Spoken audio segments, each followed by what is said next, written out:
Right, we're going to start with an app. We're going to look at Figma today and just see what it's like to pull Figma wireframes or designs into your Bubble app.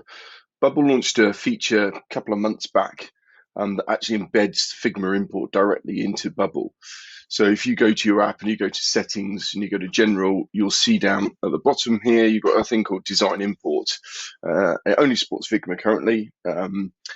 So not aware of any other way of getting really designs in. So Adobe Sketch or any of the other stuff that doesn't currently supported by Bubble, Figma's the only thing that is. So I'm just going to show you how to do it so that you can see how to do it. And then I'm going to talk about should you do it, which is probably the more important question. So pretty straightforward. It's asking us for 2 bits of information, API key and Figma file ID. So let's just have a look at my Figma. I've got this design over here, which is quite a comprehensive wireframing design here. As you can see, lots of interconnectivity. If I just show you a different view of it, there's lots. I don't know how many particular sort of page designs there are there, but there's significant amounts. So this is going to be a big import for Bubble. But the 2 bits of information it's asking me for is firstly the sort of file, Figma file ID, and you can get that from the URL. You can probably get it from elsewhere, but it's this bit after the /file and before whatever you've called it. So if I just cut and paste that and stick that into the Figma file ID, and then it's asking me for an API key. And you get that from Figma. You go back to Figma and you go to your account and go to settings along the top here. And if you scroll down here, you've got personal access tokens. If you create a new one, let's call it Bubble. Oops, there we go. And then it creates us a key, and we can then cut and paste that in here, and then click import.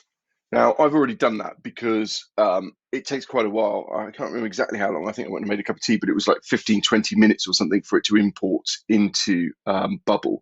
So it takes a while, but obviously it's a big Figma, so a big Figma file, so there's lots in there. So that's why it probably took so long.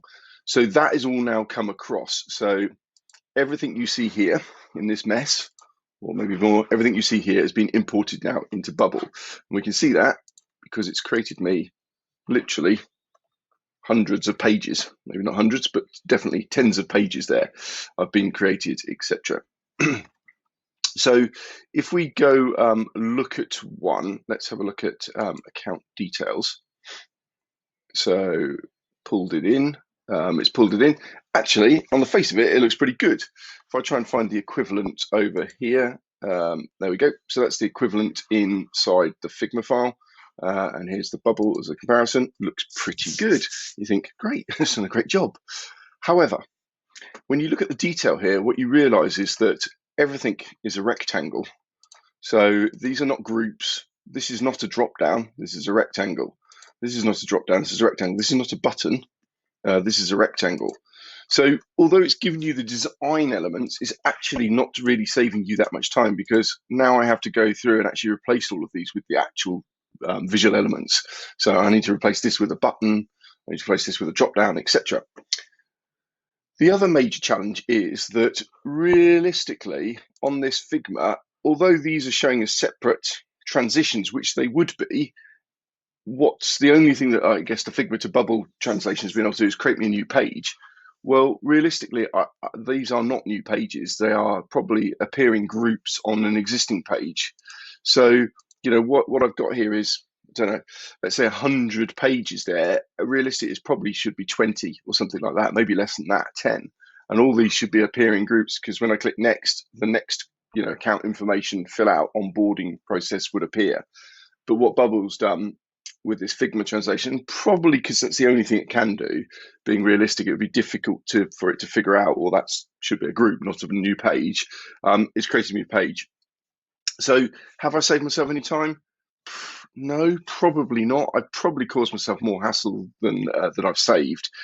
Yes, I've been able to get fonts and colors and stuff from it, but to be honest, I could have gone, flipped between Figma and cut and paste. I've got the text in here, which is quite nice. So it saves, cutting and pasting that across.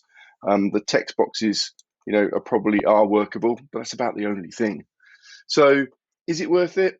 I think it's pretty hit and miss, to be honest. I think I'd probably spend more time now sorting this out than I would have done just trying to copy the designs from Figma. So it's a good start, I think, for Bubble, and maybe certain aspects, or maybe there's a better way of designing a Figma so that it comes across more naturally. I'm not sure whether that's possible. I'm not a Figure expert, but just to show you, yes, you can import them, but you should certainly have a think about it. And my advice is, if you're importing stuff, do it into a blank app, because if you halfway through a build and decide to import some Figma as your next stage designs or something, you're probably going to screw it, and you're going to fill it full of rubbish like that. So I'd import it to a blank app. So that's it, Figma to Bubble.